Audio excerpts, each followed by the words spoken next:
Ata siwe a Christian no sa atie women dey gbeta a Christian no ga sa tie uzu ogbe me ro wonu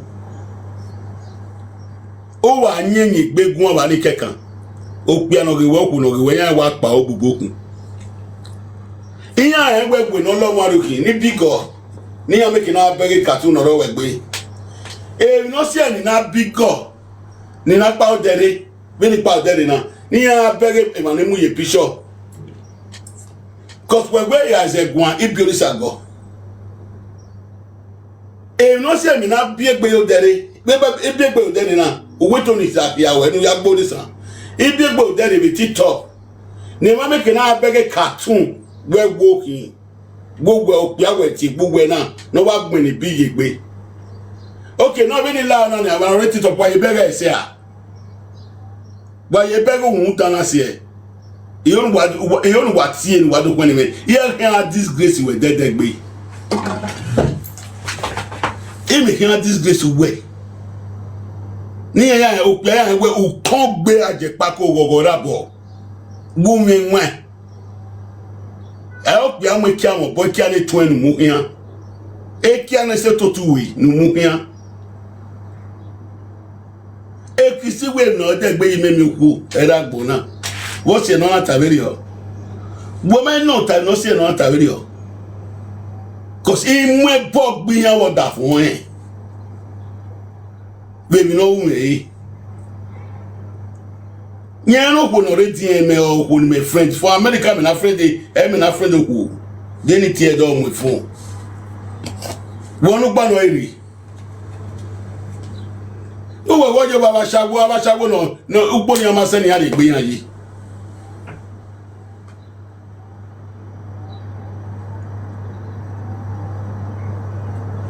You should walk up here this time. We pray no more phone.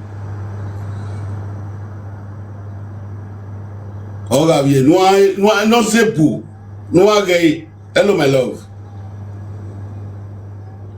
le mommy oyori oye vie sorry e o ma na ogogo no sunwu no ta owo ku no bia ni meni owo ni eti oku no bia me wo ni ati owo kan me we go do one my divorce e ya bi yata abi oku no bia no yata obono bi na ma yata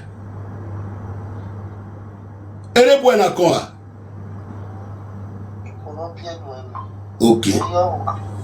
okay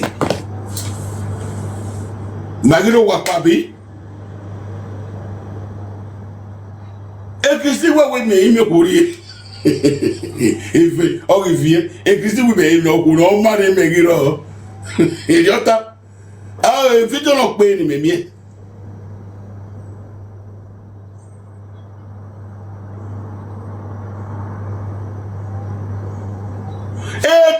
Christi egbo kan oda fo efian wu na ogbe na bia na fian wu na egbegi kan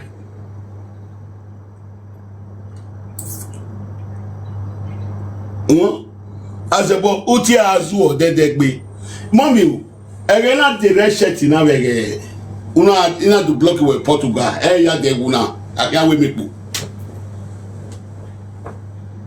e reshet me yelo de ere no ina do bu we ade Portugal na de wu na wege ntewata e bo na gwe with me that we gonna donate ni me ade reshet na me ka won okay a video ni mommy ari itoto video mi ya gwale la de e de ni da po na na ade e mama ari itoto video mi le igbe ni ya approve any amo egbon make na e wo re no igbo fo la igbe na igo kere na wa we ni me na ni egbo fo la we gbe yo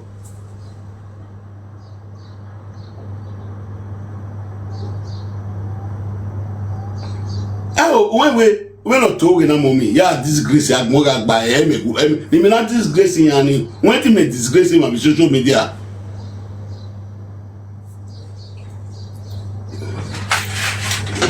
iye wo I don't know you winner be no to we ni idawo be no to we ni na ya disgrace e ma agmoga gba wo we no when disgrace ari ni mu wo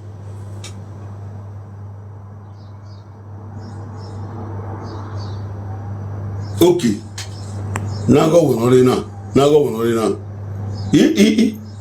Ebuena, who said this stop over there? Oh, will not be anywhere in touch a video won't buy you here. I'm aware of it. No, son, men may not appoint when you're not. Oh, walk, no be any mere when me will not be any mere at your hand. A Christopher will go to one and go see where. Oh, be aware what the for any.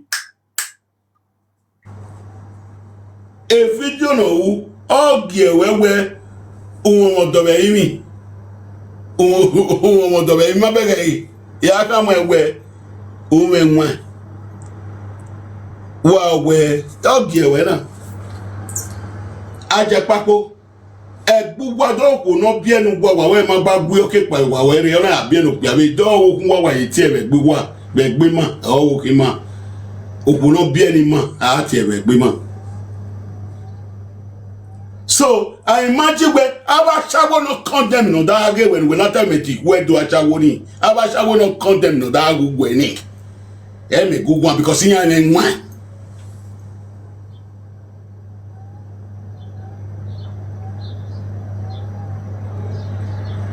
A recording me pe e we kan da pe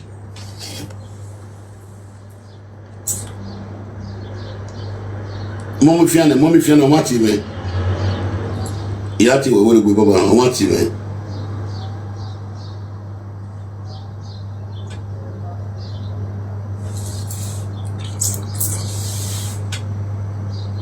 Capo cut off for that side, there for this side.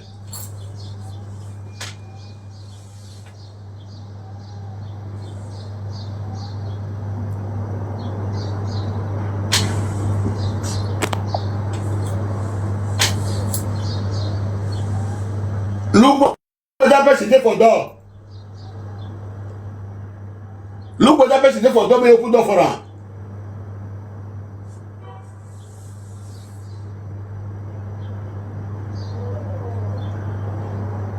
Hello, where you dey?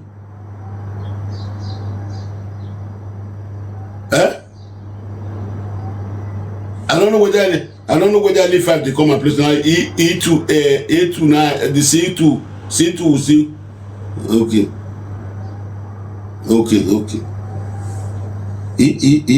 Nicho. Do. Yeah. Oh, women. Oh, where? Hello, mommy. Mommy, sorry, Egui. Abashawo no condemn no that go when we told him money. Ne gbe ma ko ni. My baby na Abashawo we no lele we kia we no dey ga kamanya wonu pe. Uma mi pe, e record me pe bi sa de ori me we da pe. Do pe no wo kun pe ya gun ana mo se ti pe. Isioluk other window Mary. What a fair window. Women in your other window. Women in your other window. Women in your other window.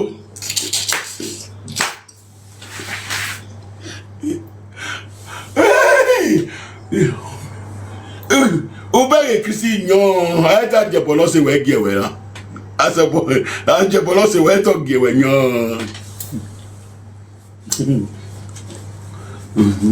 Oh, when we do we hear you well ania. I got that 4 franc. We not all 50-50. You give my give we again. You give well when we do we my be well ania.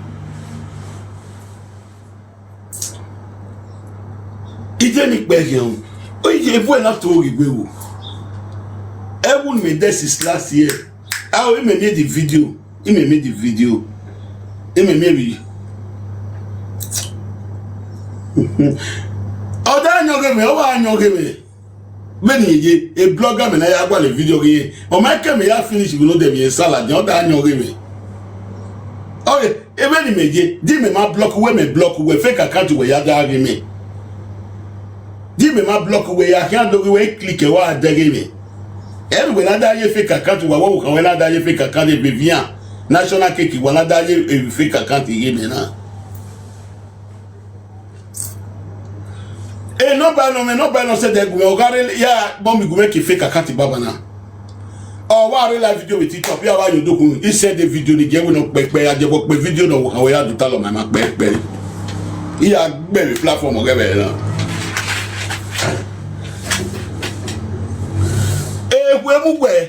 A video where we are recorded open up any me. Oh, come although one of it, but well, come it may do analyze it, no day. May don't tell me that's no way. But don't tell who when or who way out one or we got pay 1,100 in every month.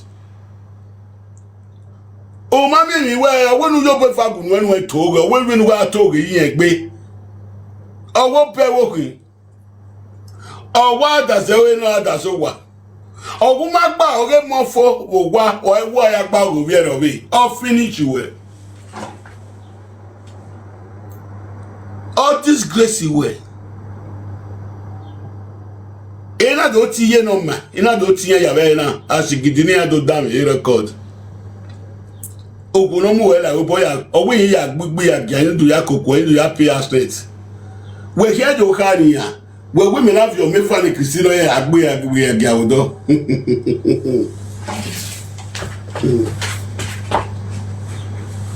Eh man real when me call you a video me tia le room me we respect me wodo. Ube be my gbon we no there. Ogbo pana mere. We no da for we no work in there gbe mi odo worry amege no. The we say I make go biri wodo. Uma wo gwan de ego no ko ya return bed price o ma kan mo ma ku e mo ku e ri o kan wa da fo ma agun wo ga yo da fo ezo ga be live video nugba wa na keke ye yin ogun no gbe frank gbuna do na gbo ajepo ogogo erabo anybody who really asike ya watch ya re fa la ya gbe wo si e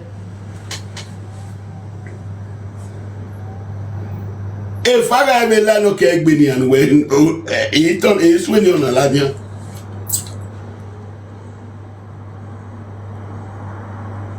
we gonna what ye salu bo mu e o agbo mu re o 520 Igay, we when you get donating go me ya mugwa. If I not stop, imagine one can't in Ladia. Bofona wala we gbe baba 520. Ma bet me come up 520 I donate in me. He give me why ya attack when I donate me. Na donate me na ba stop. Me ma ka get video. E ge me ya be video ma me di account Ladia. Arwe ya we di go ni gumi arwe ya. For wala we vie bana wo vivien vie bana e veni o kan gbu wa ya o kan gbu wa ya wi o weti gi shan was any hina shan was any hina shan il le make it momi mujane gumi ata ewe wo zigbe momi la ni bokun zigbe ni I know you are a good housewife. Jigbini yagagwan unwane. A medical doctor. Ogumere la ina no gwana. E wano itu we live video na e kiya metu oni. E ma ru sweni no pano reference to any. Abi wano itu we e voice e. If you don't know, maybe I live video now. If you now, on to verify, on a to what? If you now, when you almost say, boa, mommy, you know, only one word, was it for Pakaka? Now, if you're like, one look out, done all your fear like them, all your smart table, done. Everyone.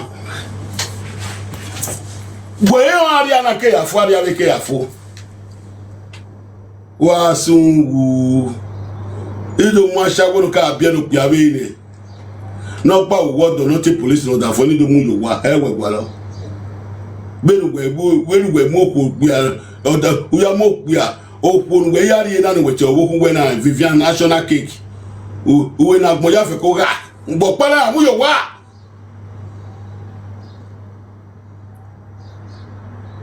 da voice no mare me o Italy ukomu. O my da voice. Oro wo do ro wo pe ana no gu na we ya we. Only with your working way did not your money.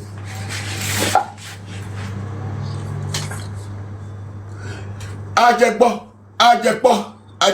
you know, Ajepkako. No, mammy, yaw. No, the yeke de book here. If you don't know where we are going with dog bay. No, where do I analyze it? Where do I analyze the platform where? No, who not be any me yaguan.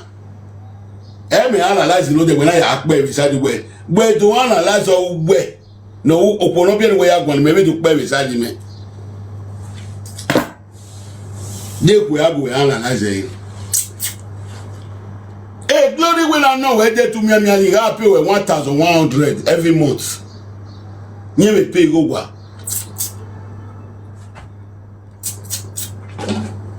Oh, when I know where Ajepkako.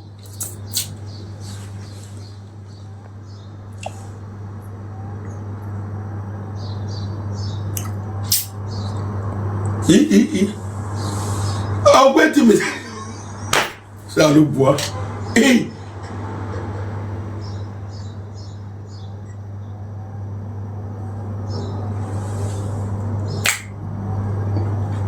They are finished, man.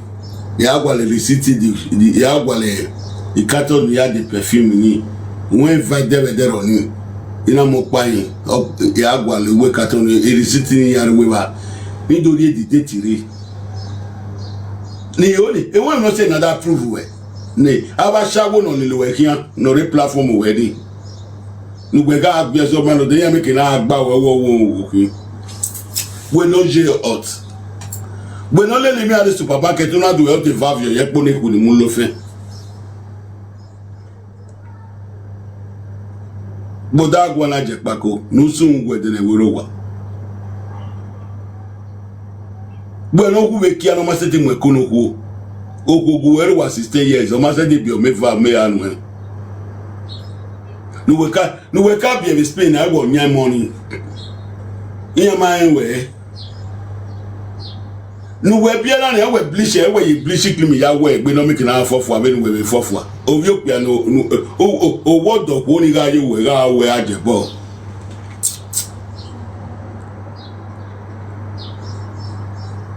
Where are we going? We are Mugo, and when I will Mugo your eh, go no, only make a walk by any. Oh, yeah, Mugo, you walk. If you are Mugo, you won't. Well, what will not be any me? When you are here, who come in, anywhere, yeah. Oh, will not be no Piamini. Oh, yeah, no man, when what you no man, the warrior Sigidi, and your car. Area one where you sigidi con. Area one where you no ma. Area car. Wabitino panowi, also pican young woman auntie. I will remember what was up pican. Area car. But am I, Ilele? Okunari. Here no my people were were corrected because all called the war. I even went. Oh, when my way, my bag, we know you have been up. Ajepkako no was a real put down on the year do. Oh, what will come in, you know, who not be a look at me. Pick up pockets. No got tiffy, Ogida Barak. La wala revie do no unema when you do. What do tell me now, mamma, me, if we woman. Oh, no, I've been a query in Ajepkako. I will milk you not coming. I will milk you no a big buffalo that you do, we only know water. You do, we only know water. Oh, we are going to be. Oh, will not be any me. Hello. What? What? No, but it's no. Oh, we don't know here. Hey, man, na tie ye no ma o ajebo wi ye no ma ye we o wi ye no ma ye o la wo la o oh wi ye no ma si a we ka bi ya bo me ya je ye no ma o ti ya je ye no ma la wo la ose la o me yi ya yo ki ya to to no gbe wi ma ka me la o ma ka me ose won oni se la wo won la o papa ri me bi go e won me we mo we gbe Atiti la o ami ke na gui na ma wo dana se pipu ma wo dana na moza yo to ni wu ne okua na igo na aso susu igo me de bo ma me titu ije ikoki jene ije generator ni je yaru gagbe ni but you share with dedication 150 euro ni ene no radio ti o emi ewu no wu dana no susu na only so la baba la so ota mi ano we na the one me okun ni ma wa ma gba gu I when I change the better life in your me van and of your party Dublin. I will be again Dublin. o me ma ye Dublin de pa ye ti outside ko si ma ye Dublin de ma jo Dublin. O na me van and of your pa. Bo ya so mo ayi no na agbegbe agari gogo me. Ona so mo ayi. What wetin dey give me van na wo ya agbegbe agari Dublin no ri gogo. Oni gelewe anye gelewe a. Mere Dublin. Kina ya se retani hinu we were we wanna forget the matter.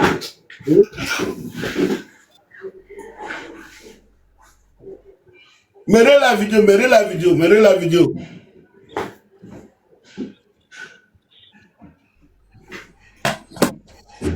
O asaga ba gbon Ajepkako fe sare. Ya gbon hawe. So otan me hearing no we na. O ko no bia no wan ma wa wa ndiro. O ya bia no kwa me lo wo ko wa ni kia. Ani o ya wo ko. O ya bia no ma le. O jabo. O wo kan me yi no wo kan me lo tai na. E to bia no ma le na ya wo kan we. O bia no bia le. O wo kan me. E yi tai wo do wo kan me yi no we lo concern na. E we na no lo ma re na. Oni se la wa were. Were o we. Ije no mama gi e adebo la o. O ye pa yi ko tere yi no. O pa la o. O so pika o wa lade o wa de o so pika Why you babo?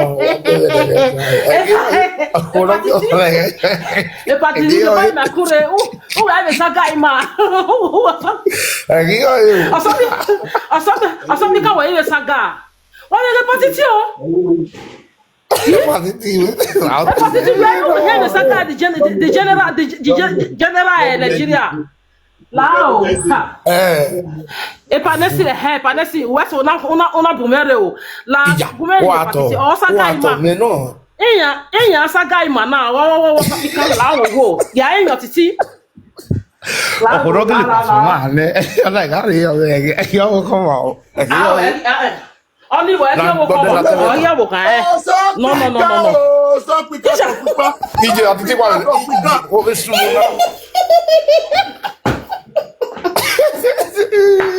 Ko be. E gbo de oluro. Pasisi. Iri wina, o ku me wina. But you go saga we. No dey boy my kure Ajepkako kan we saga na the general we saga na. Dia iwa. Emanu we saga yan gbera ni yo. Yan lo ni buro to to re we. Ane ni ma so. Egbe ni adogo ni ari baku. Ozu are we. Mommy we ya go e na na. No so bika o. Eni wan soro to to re we. Ri oboye wa. So ave ke le yan to to yan ke we. Wa do lo mo wa ni lo tu ore le we bo.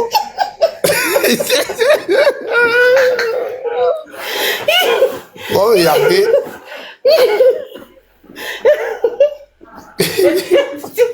Atiti.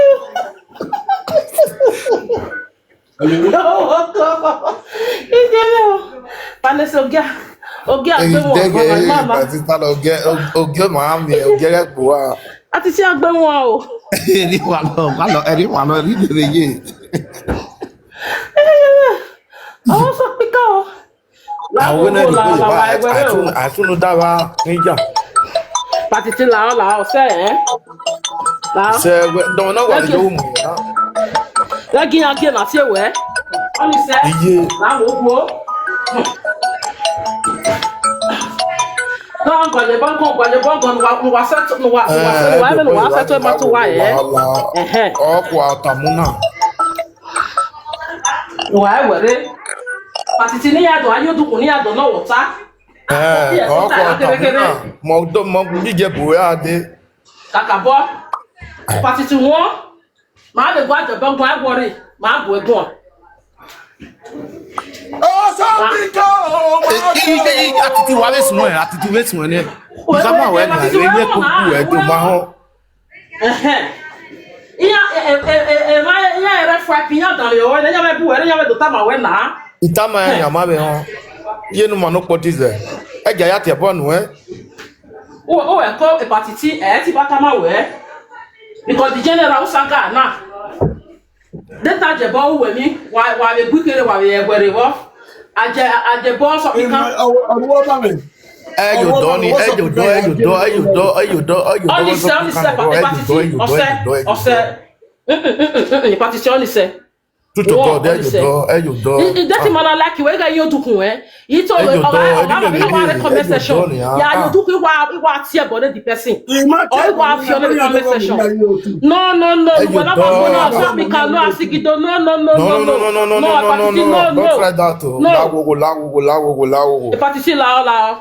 Ime wa no. Ni why ati e. Why ati e mo. Why ati e? Why ati. Oh yeah, no we are come now say.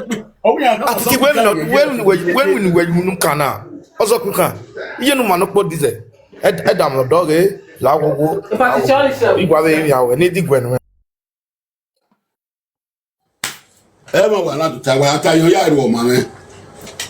Siso ya ru o ma ya na ma ya. Mi anna ma ya we ni adogo mo ni ari otu oju oba je wo no 40 no. Ije di ka pe record e. O ma do na e wa mu jane. O ma do na e.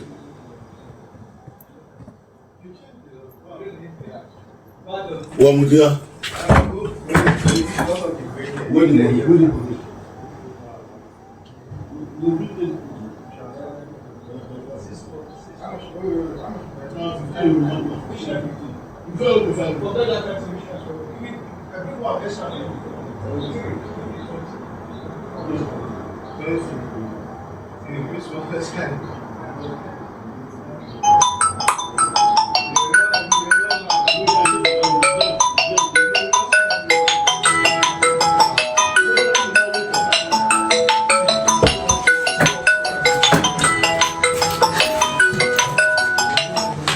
Ana hina.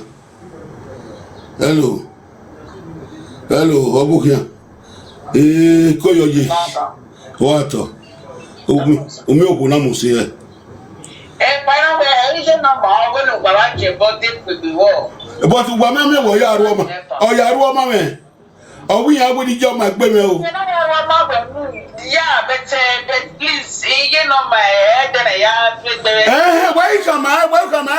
Oya lati gbo ya imi yan. Oya imi yan odo.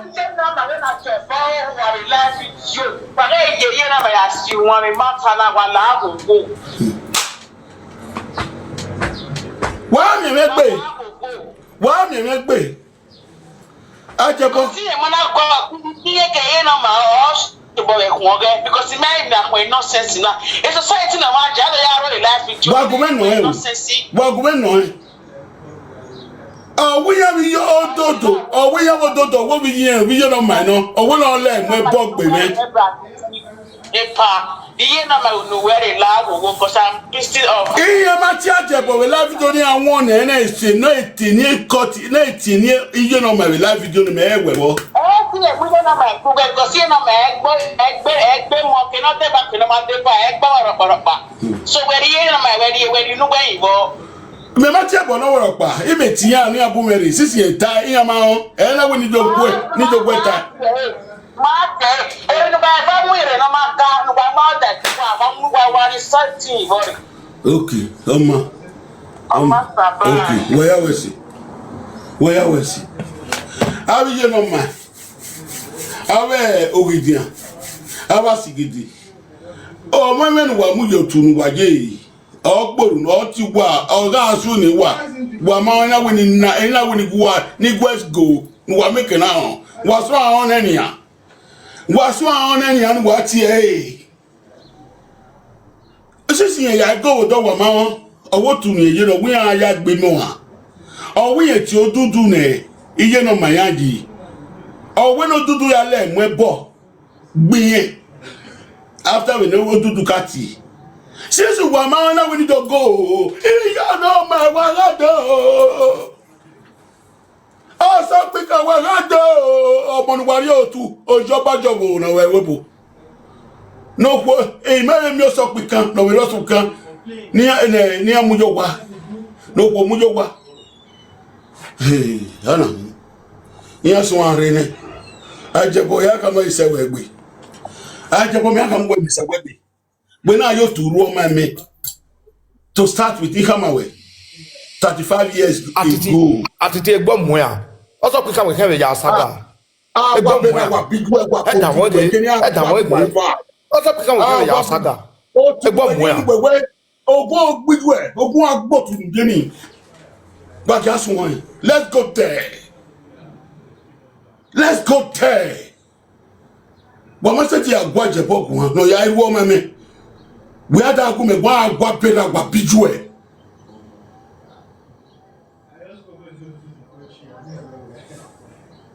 Agwa pera wa bijue.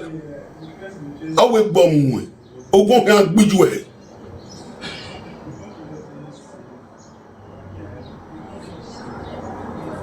We want to take this matter to Kinahaimu Senia. But see matana tatatana.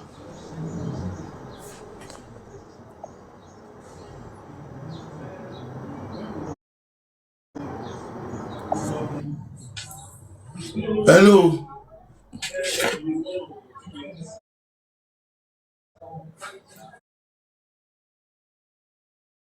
Hello. Olamagwa. Atiti. Ma. Ipa all egwu all jevenu la wowo wonuri e iwie miti ge iwo la wowo la wowo iwia Yo ya wo mame. ye la wowo ipa la wowo Oh when we go to again no. Oh when you are me again. la wowo Atitobe wa enjoy la wo ya ewa me live video e wa dan me o ya me live video me la ode mi awa gwo we na salobo no yo bo kan we ko no we ni ata ma we aro pa agwo wa agwo aro eva agwo wa agwo oge a ahun ope iyo dami omene atiti dami omene o ti mewe hin we o wa we ni me we na gu me na gu we gwa mo ma beri do ma no he me ti gu we gwa we na ri we agu me gwa me ari emu we ni me gu we gwa we ri emi me e go tu ri o tu we a we bo eyin video we si imi awe ye ma ti e bo no apa fa ro pa e su ni otu when wa lele kin assist then continue o go tu no ro ri eyin won la won ta bana la wo iya dami ome wa ta ma dami ome ne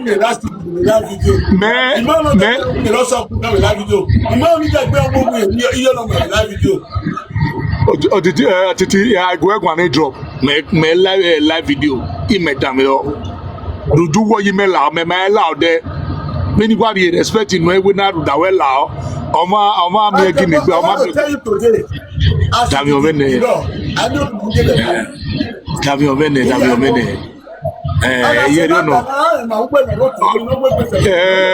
Atiti oni yari ma we wo kanu ọmọ no kin no wen e totu no ye amine uhun no oni ya ka mu we wo kanu enwe no nwe we kan lo ni e meeting a club ye worry la wo la o mi e bi gwo ma na ri ono me no ye la o ma bi mi me de ke picture me ma mi me live video de me de mo wa yin o we na do wo egun e motu asigidi osepika ogboni la wo ri e yun re la o yi mi aredo yi mi awe won la o imaredo ti e bonu e imeredo yi mi we otioma ota mama come away la wo won la o won I feel we do one so to la o when we was saga here since then me wa we watch you we me my here is there okay meeting okay club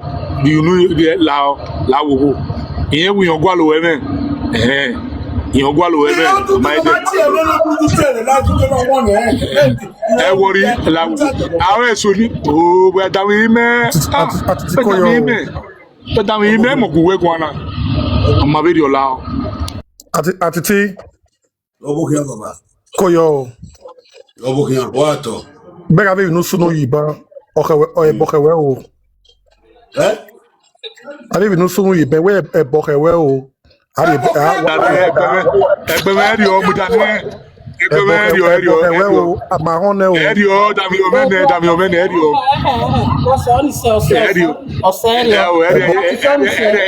eri ya mu mata yo wa eri ya mu mata wa titi egbe me ri o mu e su e fesi wa ma be ri o mo ga mo ma be ri o Imawonu egwegwu Ajepkako do amawonu egwegwu opportunity wa ro wa gwegwu abi ka ma we ama be go dan yo la gwegwu no la gugu la igwari singu na na da me we ube eri meje iberi nwina na pa la ogwo la gugu awe na tiere ogo mati I'm just begging you any platform anybody there igwa da me we na ti na do when a method we can loni just continue that method forget I mean when you na we do short we our no all short we method we can loni review okay we wa no wa report na ni e wa talaja o hen the reason na atama we in rotu oso me no ya si ebe no ma mu egbe yi aya lele awe ni gbe ya tolo ma tolo ebe ri o ogo tu ni la o baba zobo obiye zobo gbeme la wowo be wa do tobi meyin mi we la o ya we la o awowo otu mawono ya were ko ere dami we patiti otu mawono ya were ko ere no gbada ma we do rescue oga mami otu ni obe ye ni amame o amame yen so amame o obo kan kere no because amaye kena do mi egbe ya fefunu awo la wo e matan we ta oji megie e matu we jija ime e to ya megie oyo me get the wenu ya ni the wenu ya be like me mana ijogu we gwan we no de no keke I'm not somebody oma adolo ma yi oma aga mo ma no la wo you get my point now lao oma titi la we ni guy yaro video just continue your live video leave that club leave that society issue what's it ko di se wa gwegwon ama wonu egwegwon won ni kai if you talk to you gwegwon la wo to wa la inwe me like wegbe la wo go be gwe la baba if you talk to you talk to rara ti aba mutie ne general gear o ya do working na wo ma wo ya do working anyone gear ama gear no she so gwegwon emi nu gbe ki we ya gboro ma pa emi nu gbe ki de we ya gboro ma oje ni ye ki ya gboro ma we be yo ba butu we o we je nu ko we ya gboro ma vice versa you say won ba stand in na e wa no pa meri win na la wo drop in la di se wo ya ba fa bere ere kai eto wa no gba Mr. Titinoga Wortoworto my brother ugbese la baba then baba ni no live video kai ba wari ke no pa o ma wo wari wari na do ya miri abewo we ayi temi no sunu da wa eva ado we na Atiti high or see ne bo ya na tawe kenidien we kenudien we you know you done it fire do fire we are go because in your town a platform here in school but about me not the queen before me can away a platform me la me my la na okay go wan wa gugu we dia say we go to we la me I re we bo sunu do wa we ajebo the yeah they talk me your wife this imagine me because my life man already there igba me la we na me yan do wo we otuto me bo nje so lu la wo mo keke mani be yin Atiti be dian wa be yan yin ajebo Atiti o si ohun no si ohun yan na wa ya yin yan we ne iteme e password fe man anything concerning this the past we no ya tired yo ya kan Atiti be gbe na Atiti ya ri nu kan na ri nu kan e me ahin owe ever me bi oba bi ogo na e wo ya bere ateme na de ni ado advice we wa de advice yen when you have advice e bodo because in real life and the man we carry taba e ultimate in your do when you have no stop life in no Baba Dami omene o Manuel o mo Manuel nuri boy o ma o goma agugwa meni ye won wa gugwa na me ma wa o me la platform me we pepe wona nya me we pepe wona nya what am I tell you o mani amechi gugwa no ri ememe ni me si mo bi da wo bi ye me ma eche she's almost 6 months in winning me ori me bi me in winning me we ori me àwọn ni amechi gugwa no ori ememe no do no yo me cause egbi me wa di me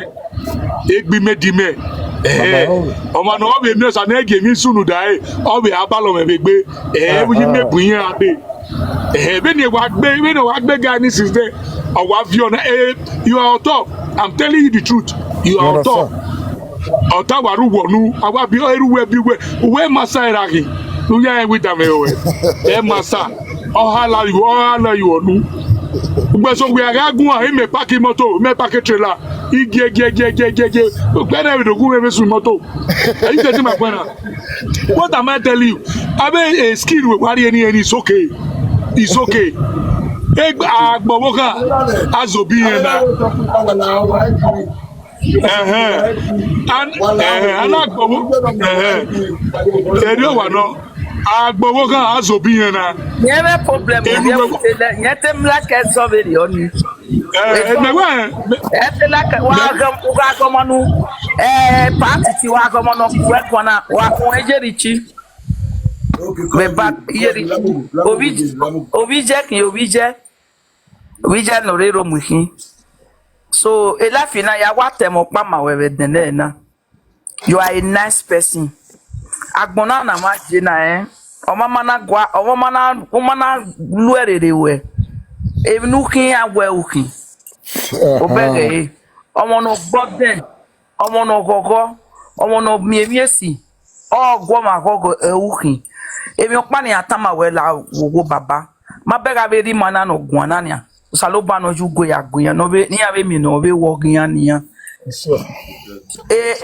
emi ya ibugbe egioma iga provoke we anything no ma ri ta ka ba ewu ma bege o ma wo no to bagbon na anything uri off wa do whatever that will give you joy emi no ri ogogo ewu kan ga wu be nu re mana bania e mana wa mu emi no ma keke gue uwa pa ba do kono ma gu egun ori megbe goru wegbe e ma gbon na kin era me no kwa biomo ona ti ebe na togo me iri ave to we o ma understand la gogo baba iwa yin mi awewe dene na emi ya fefefe o no ta wo ami mayana no re mana nemo ta ko ero o ni atemo mo ni no ta ko ija o ni atawo eri ono eri o ma gbe o gbodo no wo yin phone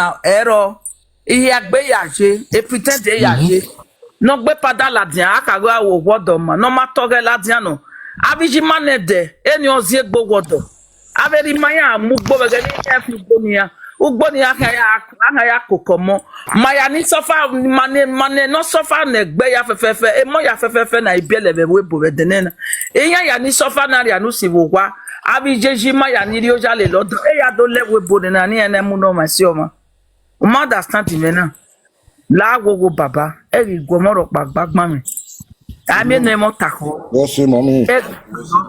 Who's not baby? wa wenu dambe ebi no masa o meti kia nwa mi awa agugwe bege ni wa betije ri chi we yeri chi iwa be bege we osewesin ogegege iwo se we wa be duzasi o wi ya ti eban o ma understand me na la gogo la o when agboni ma eje na tiyan the book by his cover iya ma go no see first thing you no what uti omo no gwaleme ju owe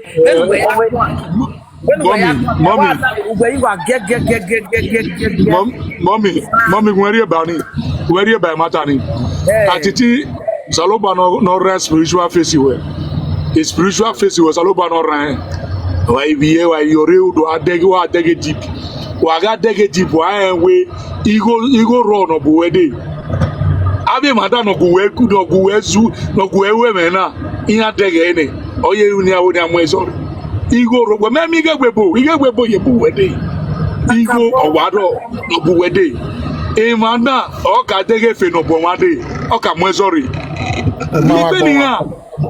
Biegbe ni ya we gi saloba gbin na we o saloba gbin na we meti gbin na egbu we la wo la anybody na wa de na wa mo mi no ma emi na kan re blessing nu e o wa vian tore iya wa mo ya emi we kan time na ya toka emi na ya we different things here o kon ya gwa yo Atiti ya gwa bego bu e ban wa che bo no gan we o we te gbe aran bi me iya ge be nu we ya azeme nwani ya next time iya gi teme rokpa even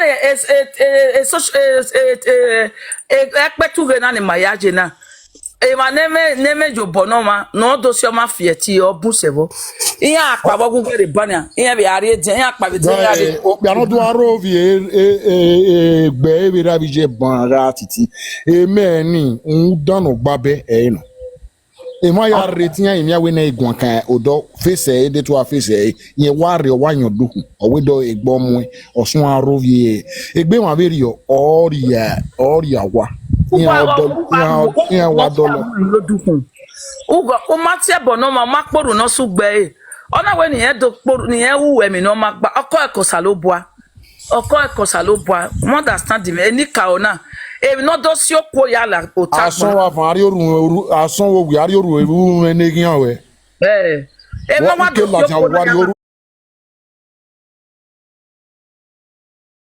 I have to tell you this today, my brother Atiti.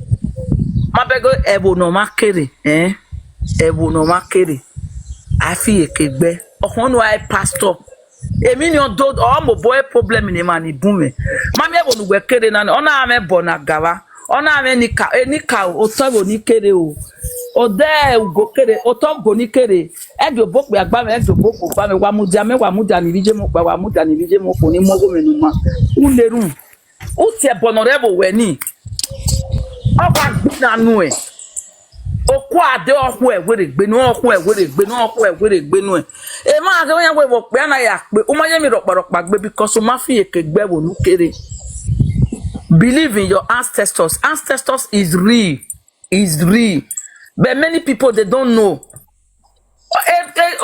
wa begi bi gbonia me no ofese mani ni ate igele ni ape yan ga pe ho no ga pastor ogbejo wa be begi bi sania madu gbabo na emi okin ya ni okon te pastor de church yan ti yan mu gbabo na emi ni kenya iya fi ekegbe bo ni akere ugbabo na emi ni iya igbejo to bege lakwa di Yoruba e ma no give omo no Atiti wo we Atiti wo we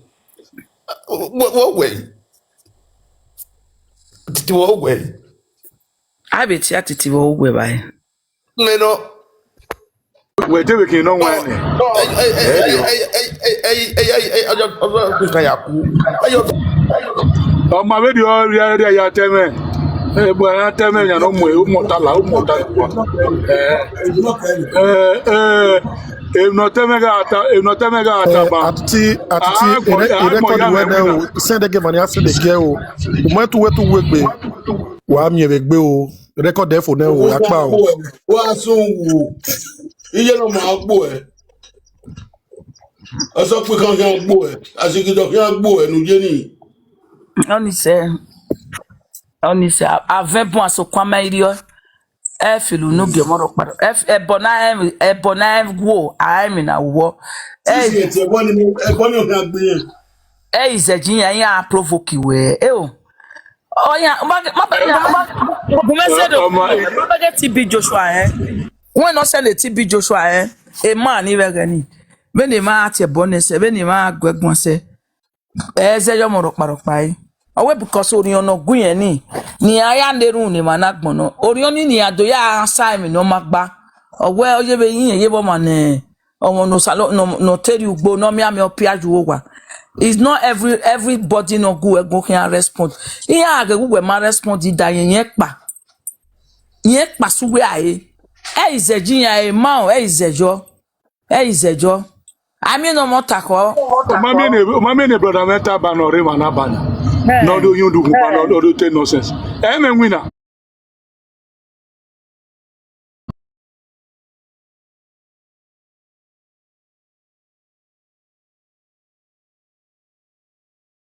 mata no so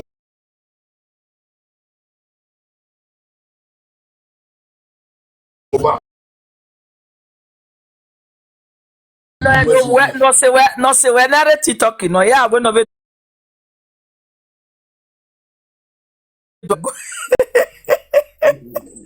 ya we no be to yeah ave otabe ke Nigeria no we uzoluzola aye ya jo otabe re na ya ti ẹ̀gbọ́n owu mesu mi awa bege we ye ti o se we gwa be owu ya ti ebon ya ti la go baba izeyo moro pai ma izeyo moro pai mi ebonu kere mi egbewe ebonu kere mi ai bagbe ebonu kere uti yan rara ami ewo ne me ogi ami ewo ne me bo ami ewo ne me ilele na lele uti yan iyan ikun ni won o ma understand me na agbona ni ma je na gian gie aga no ka me manare re mi ebebe bo na e ma iya mi me ya sida me atemebe iya sida me atemebe abi biji me ti me ya ni me mula we boya fefefe ati kiyan iya ya mi ebe me o ga me ma mi but ma worry aga no sa lo boy be yari mewo eri ono eze yo moro parokpa focus e ga dan be ya mi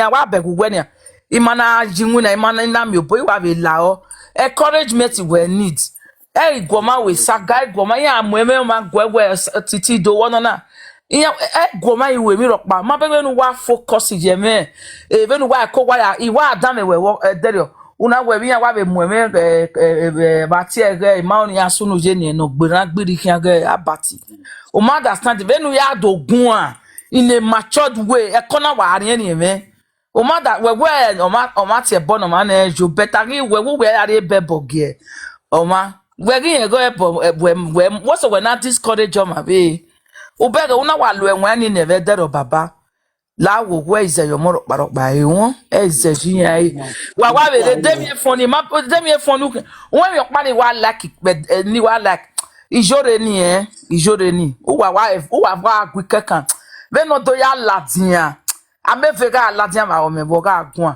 ameve o ga ladian ba o me be no omo no de mu mi fo ave medi no omo no de mu mi fo okwo ni babo e ga igui eti lele o ilele beti be ni ya dekun be no ya gun abo wesunu ni bo do sunu. Oh, it was just pity for you. Understand? Oma ilele wu babo e kagba agui. Oma ilele we maybe wa no. Egbon ni won no si oma.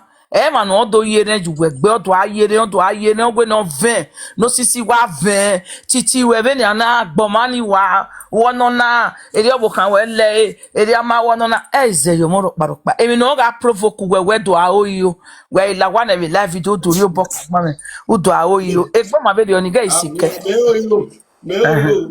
ma ayo emi asusu wa o vigwe we yo to we neru ugyo salobwa uwe na genika mother stand me baba la ogba oge me gba ogo mome gba iyan we ike awo tan se no nya e no kan we avive we le enu ese they must definitely come to you e so name we yan bie so omo even better o no bie no wala pa ya won do no wo kan wa yin no a e bi obo kan e gi kwon de ni wo bie no ma be ni owo kan me no we ke gi dambe oni we akata me emi no ma tam we emi we kan we no we kwa la mana ba we no ka wa we me funny e onwe ge we aga ekana na gbezo ni e ma oni amuja yo e ba oni amu e gana tesa gana ni e gana funny things we bege be jori a one so kwa e ma o no re platform a ge emi ani tani oja kase cruise e ma gwa be dame o gwa be age o ma understand o ma mi opa no be tade we yan la luwe pin anwe yan la lo me pin anwe yan na we o ya gbode egbe to gele wa we ma understand is no things na ya agogo e go mo ropa o ma mu e mo ma gwe na e pupa bo ma ni wa me gbezo ku o ma ni gweregbe o ma to temo ma o fe dan ku gweregbe una akuli yan kwa video ni do beg ewe mi ugwe ya fefe according to a brother ni ban owe a blessing bu the blessing when no do re ama yan wa gbota o ma sa gmowe o ma understand me na ayo emi ropa ami won ne mo zan mi won ne ro egbe e la fina no ma je na we awonu we dan be ozan we asset we asset we mi ropa the best thing be confident with yourself wa ari ogogo ne gbu wa ari ogogo ne gbu we atobu we ari ogogo ne gbu watobu we ari ogogo ne gbu o ma se o ma kan ari happiness gbu wo kan to bo we the happiness in gbu we e no give you a joy e o kan ga wo baba e jo mo ropa distract we ya ti mommy so pe lodi number we me mo okay na ko o mani ya mo e obi o teme be skuba ugwe no re no ba me no ori enu e won bye bye o why ko love you thank you love you too hello pardon mosa what o David here yes don mo la mo be or something oh what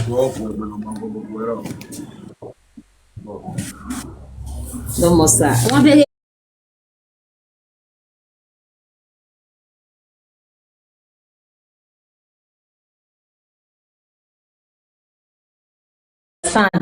even self me be use oge mo me yore ni ya egun kan yes so that the platform we ai ma ya no ba to ma oten o se won se mi ga isunu da we wa no ana gle e mo me yore or no or break a crowd or surprise o ma e mo me yore o mo no me ko na ya we mi na ya gele ri e won ma ye ko we no gele ya la jan be derio but e mani boom na te mwetinya iya na disappoint o ma we o be ma berio cause every man asunu da ma no sioma abe adadoge mi no o be abe mi no ri dadoge kone you understand me mo mi WhatsApp kwe saga na o wa no any funny thing is me I prefer it